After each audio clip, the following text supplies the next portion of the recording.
30th episode of Bacon Web News. Welcome to the March 30th episode of Beacon Web News. I'm Cara Fusco. As of today, Wednesday, March 30th, MCLA will transition to a mask-optional campus, and asymptomatic testing will no longer be required for students who are fully vaccinated and boosted. Free campus testing for students, faculty, and staff will continue. Testing days will remain Tuesday through Thursday from 11 a.m. to 2 p.m. in the Amser Campus Center. Masks will be required in the Mountain One Wellness Center, Health and Counseling Services, and our COVID-19 testing site, as required by Massachusetts state law. Faculty have the option of requiring masks in their classrooms. Students must comply with the individual faculty requests. Think you know your Black history and pulp culture?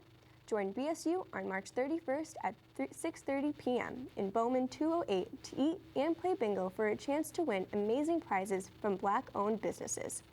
Email Brianna Christie for more details. Earth Day is just around the corner. Croatia digs up what the sustainability is doing to celebrate. For the first time in 15 years, the Sustainability Committee is planning so many events on Earth Day that they have to make it Earth Week instead. The committee plans these events in conjunction with Earth Day, which is April 22nd, a modern movement. Earth Day started in 1970 as a way for everyone to play a role in preserving the environment. So we have a wide variety of activities.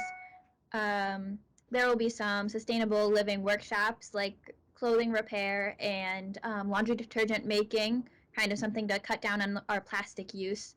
That'll be with local businesses, Wallace Sauce and Savvy Hive. We also will have a nature-based yoga event. It'll be a 1-hour event in the quad, which is really exciting. That's with North Adams Yoga. The event will take place from April 11th through the 15th. Each event will be listed on the MCLA website with information about each event and what it will entail, where it will take place, and what time it will be held. Everyone is welcome to take part in these events. The Sustainability Committee is accepting new members. Interested students can join by visiting the website mcla.present.io or by contacting Professor Elena Traster. The club meets every Thursday at noon in Bowman 217. This is BWN. I'm Carisha Graham. Ceremonies, MCLA is thrilled to honor the class of 2022 in person, bringing together family, friends, and the campus community at its 123rd commencement exercises on May 14th, 2022 at 11 a.m. in the Amser Campus Center gym. The commencement speaker will be Massachusetts Commissioner of Higher Education, Carlos E. Santiago. He provides overall direction to public higher education in Massachusetts and helps shape state-level policies regarding higher education. Santiago will also receive an honorary doctorate from MCLA. For more information about MCLA's commencement ceremony, visit www.mcla.edu/commencement. Sarah Tomczyk is on the search to find the best places to eat in North Adams. From restaurants to cafes, here's Food Finders.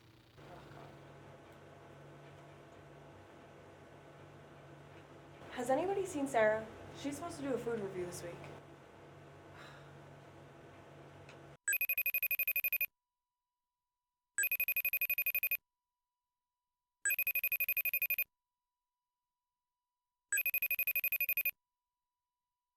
Where are you? What do you mean, where am I? I told you where I was. I literally got knee surgery. I don't even know what to tell you. Literally, I have the Band-Aid thing on, I even have the fuzzy socks. What are we supposed to do for your food review? I don't know. Well, what have you been eating today? Oh my god, wait, I could do a food review on the hospital snacks. Okay. So, I got these crackers. They were kind of bland, so it was alright. And then I got a mini ginger ale with a straw. Oh, that made my day. And that's really all I've had today.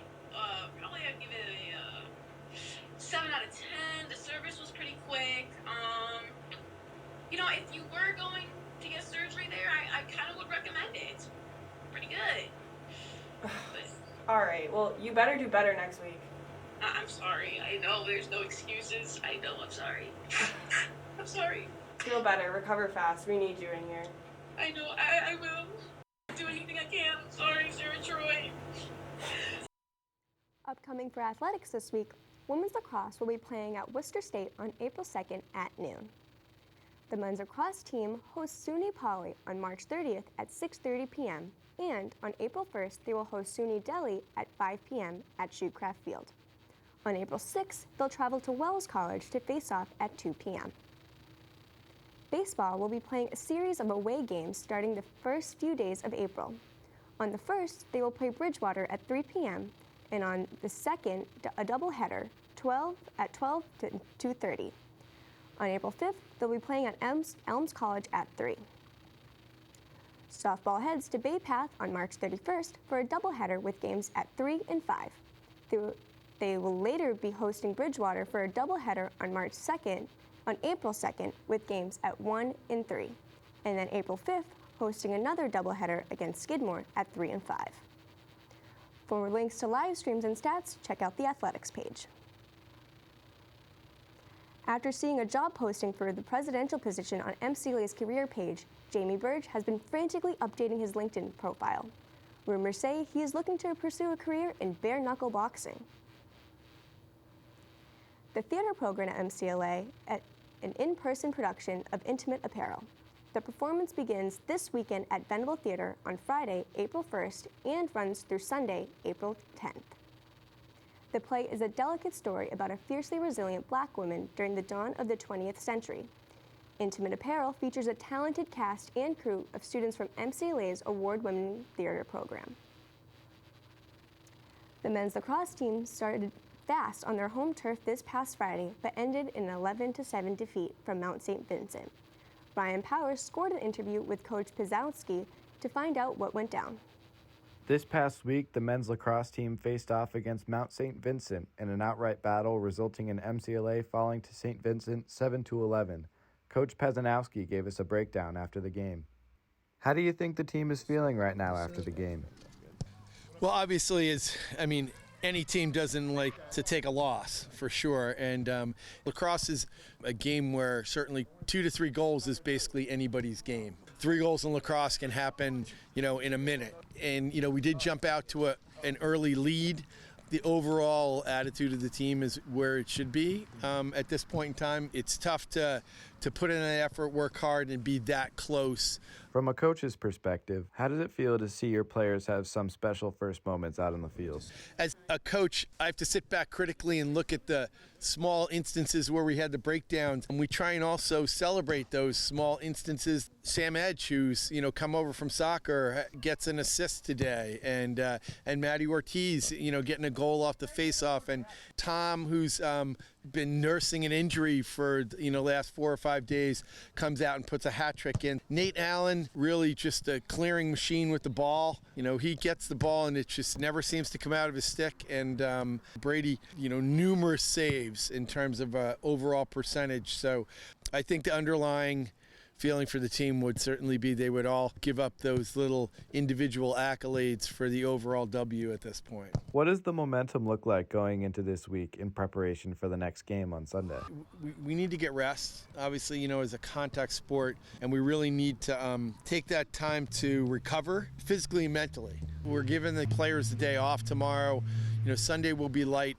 Players need to be receptive and be prepared for that, coming back and rebounding off these type of games. It's emotional. It's emotional for all of us. I believe, too, it comes from myself. It comes from, Coach Sandrini, staying, upbeat, staying up-tempo, throwing some lightheartedness in practice. It's really about going back and making sure that everybody was aware of what was going on and making sure that expectations, execution, and the ability to do all that come together. And that's communication with the players as well. It's that slow, gradual crescendo to get back to the next game. And you need to understand we need something to build on. And I think we're doing that. It's just, I know we'll get the W. MCLA Dining Services is proud to announce they have found a new head chef and menu coordinator. After lots of contract negotiations, Gordon Ramsay has agreed to take the position with Airmark to improve the quality, flavor, and overall experience in the Centennial Room. Faculty, staff, and students are all invited to a guest talk entitled Famine, Fertility, Life, and Death, Modernization Projects in Southern India by Dr. Sharmila Radrupa, Professor of Sociology and Director of the South Asia Institute, this Wednesday, March 30th from 5 to 6 p.m. in Murdoch 218. MCLA students have been seeking a place to socialize and have fun. Luckily for the community, it has just been announced that the currently unoccupied Hoosick Hall will be renovated over the summer and turned into a nightclub for students. Celebrity DJs such as Marshmello, DJ Khaled, and David Guetta, and more are already booked for the weekends of the fall semester.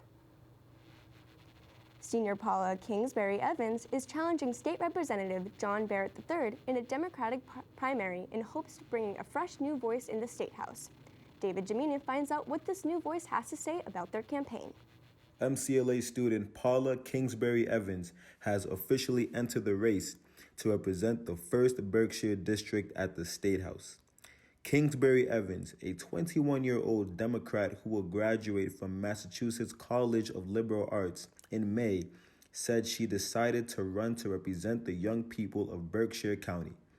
74-year-old State Rep John Barrett III, also a Democrat, has held the seat since a special election in 2017. While Kingsbury-Evans recognized her lack of experience compared to Barrett, who has served the area in some form for nearly 5 decades, Kingsbury-Evans said she could provide a new perspective and enthusiasm that the district is lacking.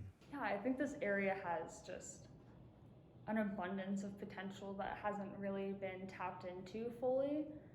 We've seen like little bursts of like the city really flourishing, and then after Sprague Electric left, I feel like it kind of just hasn't really had that same like liveliness to it, which isn't to say that it's not lively. I just feel like there could be more happening in the area, and a lot of this starts with the tourism sector, and creating more ways for people to get around in the Berkshires and get to the Berkshires from other areas like Albany or Springfield or Boston. Barrett sees his experience in vice chairmanship of the Federal Stimulus and Census Oversight Committee very valuable. He also says he is willing to engage in policy conversations when he learns more about Kingsbury-Evans' stances. Those interested in learning more about Kingsbury-Evans and her campaign can visit her website at paulaformass.com. This is David Jamina from BWN. Or a graduating college student struggling to afford food? You could be eligible for $300 to $500 per month through the SNAP Benefits Program, formerly known as food stamps. The Supplemental Nutrition and Assistance Program, or SNAP, has helped those eligible for support afford food, including college students. The MCLA Food Pantry invites the MCLA in Greater North Adams community to attend this virtual SNAP benefits information session on Wednesday, March 30th from 5 to 6 p.m. Since the administration's decisions to lift the mask mandate on campus, counseling services has had an unusual uptick in requests for appointments. It seems like the Trailblazers are struggling to cope with the sight of their peers. Retired MCLA Police Sergeant Rich Pothier has passed away in retiring in 2015 with 25 years of experience. Pothier was a beloved member of the MCLA community. Earlier this month, the MCLA community began mourning the loss of Rich Pothier, an MCLA alumni and veteran umpire who died while on a trip to Florida. Growing up in Marblehead, Massachusetts, Rich's passion for baseball led him to Florida, where he would spend his winters watching his favorite game and escaping the cold weather of New England. After enrolling at North Adams State College, he made a home of the Berkshires and began to make his mark on the local community. He got involved with the local baseball programs, going from Little League to high school associations, and even getting a few chances to umpire regional and national games. In 2020, he umpired his 3,000th game for two local high schools, Wacona and Mount Greylock. His annual trips to Florida allowed him to enjoy the sunlight while also enjoying his favorite sport of baseball. He would plan it so that he could watch MCLA play in the morning and a Flying Tigers game in the afternoon. Rich's legacy will forever live on here in the Berkshires through everyone that knew him and loved him.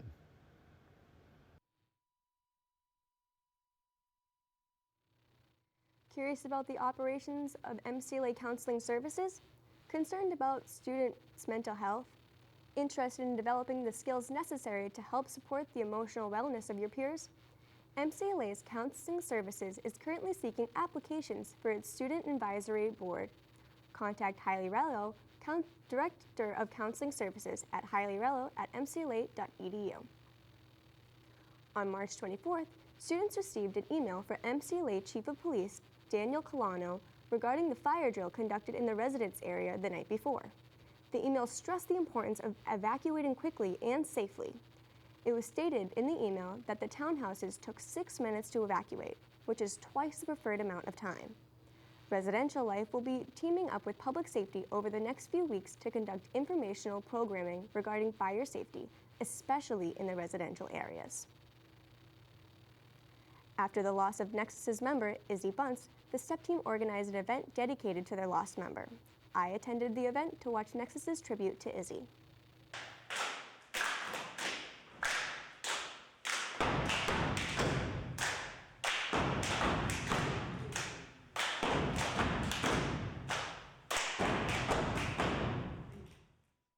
After the loss of one of NeXXus's members, Izzy Bunce, MCLA's STEP team came together and held an event that allowed those who knew Izzy to share some words while also dedicating their performance to her. The event opened with members of NeXXus reading poems to their lost member, followed by a few words from some important people to Izzy.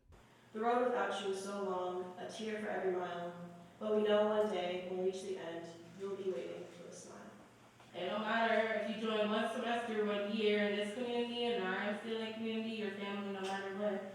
And Izzy will always be a part of our family, and we're here to celebrate her today because she was a part of my family. And whether that meant seeing her say hi, watching her simply walk Zeus, like she was a part of my MCLA experience, and she will surely be missed. Before NeXXus hit the stage, Izzy's longtime partner, Egypt, said a few words. Honestly, Izzy was somebody that hit everybody some type of way, and at the end of the day, like, this just goes to show, like, dead ass, we really need to take care of each other, bro. Like, we really need to check in and make sure that we're good. This mental health is not easy. Depression is not easy. Anxiety is not easy, bro. Especially in our community. We always get the second something. Always second to last. We never get it first, bro. So please fight for it. And it really sucks that this is what happens, but it goes to show you that it's so fragile. Mental health is so fragile. Please check in on everybody and make sure that everything's good with them, bro. Izzy was a bright person. Everybody knows too. This one's for you, Izzy!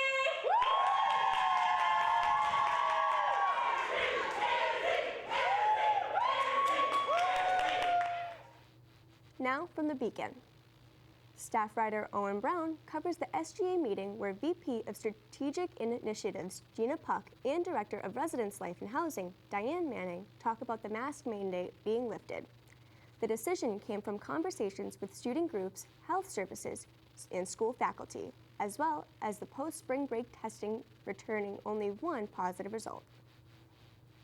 Natalia Giacomazzi writes an open letter to pop-punk star Machine Gun Kelly in her column Tally Tells It, where she debates his theories on rock and roll and insists he does better as an influence to a generation. Rome through Roma with Lily Richard, where she recently visited 6 countries in 10 days. As a part of her study abroad semester, Lily enjoys spending her weekends traveling through Europe, but acknowledges the physical and mental toll it takes on her. She encourages readers to enjoy the adventure, but maybe take a weekend off every once in a while. This week on Abby Abrahamson's featured creature, learn more about the veery, an intuitive brown and red bird native to the North and South America. You can read all of these and more at theonlinebeacon.com. That's it for this week's special April Fool's episode of BWN. To stay up to date with us, you can follow our Facebook at facebook.com/mcla.bwn. Thanks for watching, and we'll see you next week.